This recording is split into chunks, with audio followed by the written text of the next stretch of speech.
Fani Willis lied her ass off today. So much so that she was treated as a hostile witness by the cross-examiner. I think we have. I very much want to be here, so I'm not a hostile witness. I very much want to be Not here. so much that you're hostile, Ms. Willis, it'd be an adverse witness. Your interests are opposed to Ms. Merchant's. Ms. Merchant's interests are contrary to democracy, Your Honor, not to mine.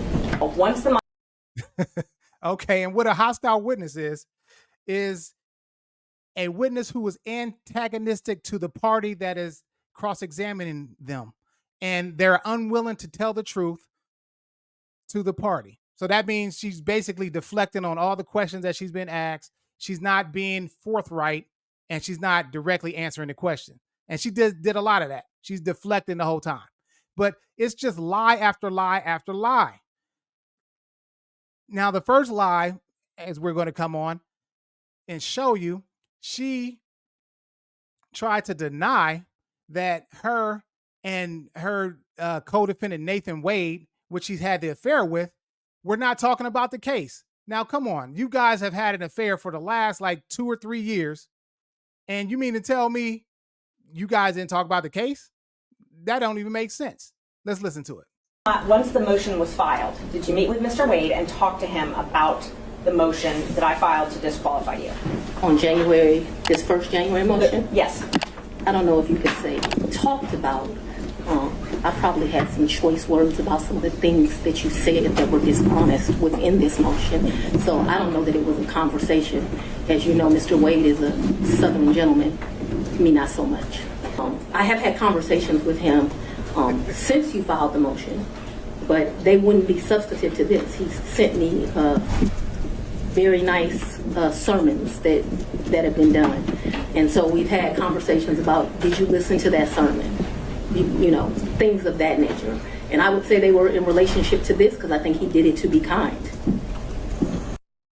Okay, so you mean to tell me you got the biggest, this is a career-defining moment, and you guys didn't say anything about the case? He just sent you religious sermons? I mean, why did, it kills me because why do you think that we're stupid? You obviously talked about the case. It's obvious, it's human nature. You guys, he's going to want to protect you. You're going to want to protect him because he was going through his divorce. So you guys are going to talk about the case. So don't sit up there and try to make it seem as though we're stupid by telling this lie. You know damn well that you guys talked about the case. And the lies just keep continuing. Let's keep moving forward. Did you hear my answer, ma'am? Yes. And I'm asking if you've been friends with her for 30-something years. I've known her for 30-something years. Okay, now this person that she's about to talk to is one of her old college buddies who she fell out with. Her name was Robin Yeardy. So they both were in college around the same time, and they knew each other, and they used to party, back in the day when she was in college and she went to Howard and the other lady went to another HBCU. And later on down the line, and this was back in the early 90s. Now, later on down the line, and around about the time she took the YSL RICO case, she was receiving death threats. So she wanted to move out of her house for safety reasons and relocate to a different place so there was no problem. So just so happened, her friend Robin Yeardy was about to get married. So she was about to move in with her husband, and she still had months left on her lease. So Fani decided to move into her apartment or condo, or however you want to say it was, to finish out the lease while the case was going on, so she would feel more safe. But at the end of the lease, she actually crossed the lady and made her mad because she didn't want to pay for the remainder of the lease because she wanted to move out. And then so I guess the lady made that public and she felt betrayed by that. But I mean, if you decide to stay there, if you were going to stay there for the rest of the lease, then why wouldn't you just go ahead and just pay it out? I mean, this just tell you that this lady, she's a scoundrel. She's cheap. Let's keep it moving. We certainly hung out and partied together in college. She was from the DC area. She would come home, we'd party together.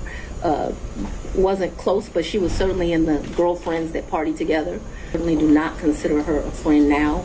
I think that she You know, there's a saying, no good deed goes unpunished, and I think that she betrayed our friendship. I did, but that's not the way you characterize it is wrong. I asked if you could take over her lease. I did not ask if I could take over her lease. Did you move into her apartment?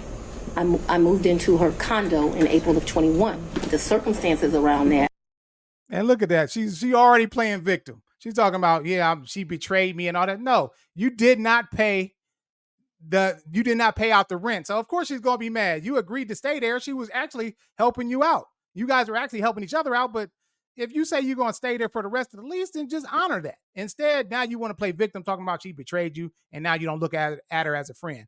Stop playing. And did you pay her or did you pay the leasing agent? No, I don't even know who the leasing agent was. I paid her. You paid her. Did you pay her cash or did you use a card? There were some times that I would give her cash. And now listen, if you look at this, let me rewind it a little bit. Look at her right here. She is looking up to the right. And when you look up to the right, that normally means that you're tapping into the creative side of your brain. Now, looking up to the left is normally when you're trying to recount things that you're trying to remember when you look up to the left. But when you look up to the right, you're obviously trying to create things. And that's normally when your brain is in conflict and you're trying to make up stories. So right here, you could just tell when she looked up to the right, she's lying. Times that I would give her cash, but mostly I paid her via Cash App. That would be the most convenient thing. Both paid. Okay, so let me be real clear. We didn't say, oh, the bill is $102. Look, now, like I said, that was a trap question right there. The prosecutor just asked her, how did you make the payments to Robin Yeardy? And she just said she paid her through Cash App. And as you see, she knew she was kind of being set up because she looked up to the right, which means that she knew something is coming. But that was a trap question, and we'll get to that by the end of the video. Listen to this. $2. You give $51, I'll give $51. I don't operate like that with my girlfriends. I don't operate like that with anyone. He caught the bill, I caught the bill. Whomever. Did you ever pay him through Cash App?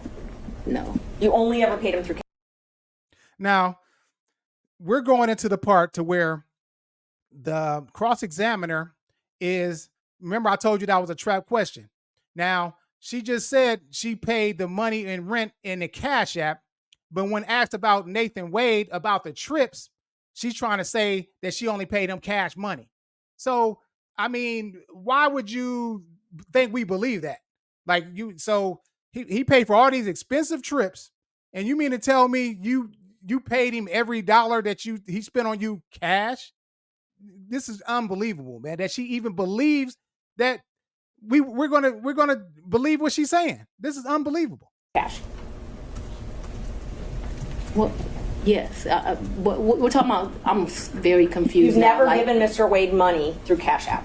No. The only money you've ever given him outside of a contract is cash. I didn't give him money in a contract, so that was cute, but I didn't give him money outside in a contract. What happened is, no, we're going to answer it since you said it. He worked more hours than he was paid, and the county paid him for the work that he did. So don't be cute with me and then think that you're not going to get an answer. Yeah. And as you see, she that, like I said, she sprung that trap by comparing the two payment methods, because people are creatures of habit. Like if that's how you normally pay somebody, you gonna just send the Cash App. Why would somebody just take the cash? You could just send it right there. Why go in there and pay cash? That doesn't make any sense. It does not make common sense at all. So for her to say that, she was being disingenuous. Yes. It was on that cruise, and that was Royal Caribbean, I believe? I honestly don't remember what ship. I know we've taken 2 cruises. I don't know what the ships were. But he... Did you see that? Again, she is looking up when she's lying. Now, why would she say that she don't remember what cruise line that you're on? The cruise ships are humongous, and you plan these, you plan these trips out with all the waves and the clear water and everything. You're going to remember what cruise line that you cruised on. It's branded all through the ship, and it's beautiful. You only went to 2 of them. I can see if you was going to some every week, but they only went to 2 cruises, and she's acting like she can't remember the name of the cruise line. I mean, that just goes to tell you that she's just not being truthful about anything, about the most basic things. She's not being truthful about. Taking 2 cruises, I don't know what the ships were. But he paid for the flight and the cruise on Royal Caribbean that time. So yes, he paid. He is the original one that does it. He has something called, Mr. Wade is a world traveler. I'm not as versed as him. He's been to 6 of the 7 continents. Let's start with the first one. What's the first time you went on vacation with Mr. Wade? I think the first time we went on vacation was around April of 22, and it's a vacation is a stretch, but I'm trying to be comprehensive. I recall April of 22. His birthday is March the 18th, so that would have been his 49th birthday.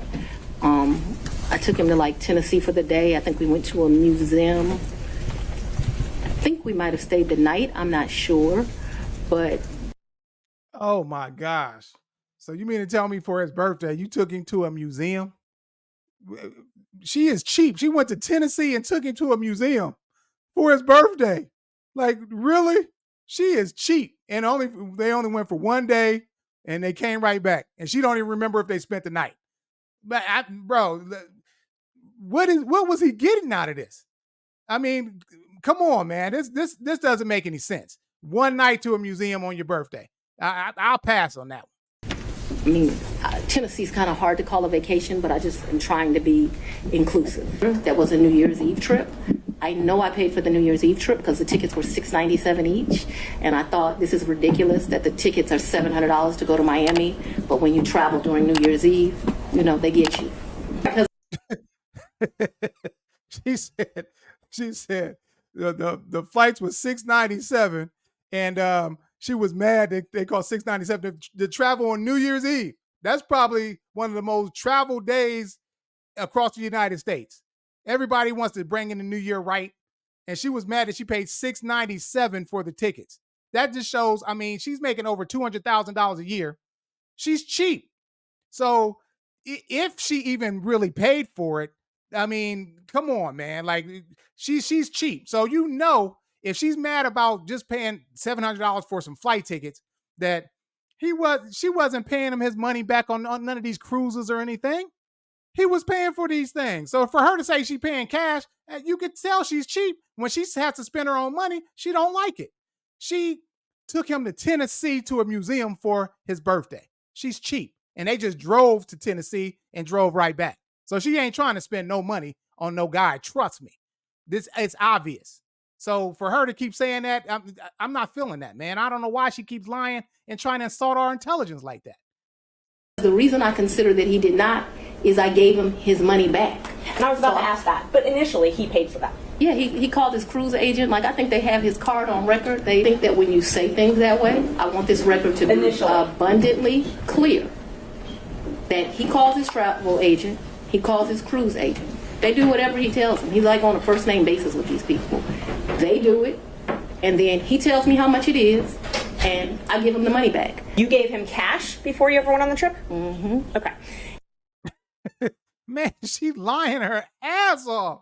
Man, come on, stop playing. Now remember, they're having sex with each other, and he's taking you on a trip. She already said he cruises a lot and everything. You think he ain't gonna just invite you in? And this is after he was paid almost $650,000 for taking on the Trump case. So his pockets is fat.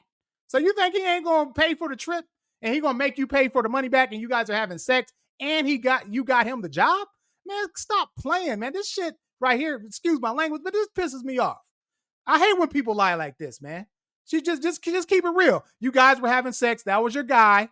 You know, you were having an affair, and and quite naturally he was paying your way. Like I said, she's trying to stay ethical in an unethical situation. He was hitting that and he was paying your way. That was your man during that time. Keep it real. And so when you got cash to pay him back on these trips, would you go to the ATM? No, lady.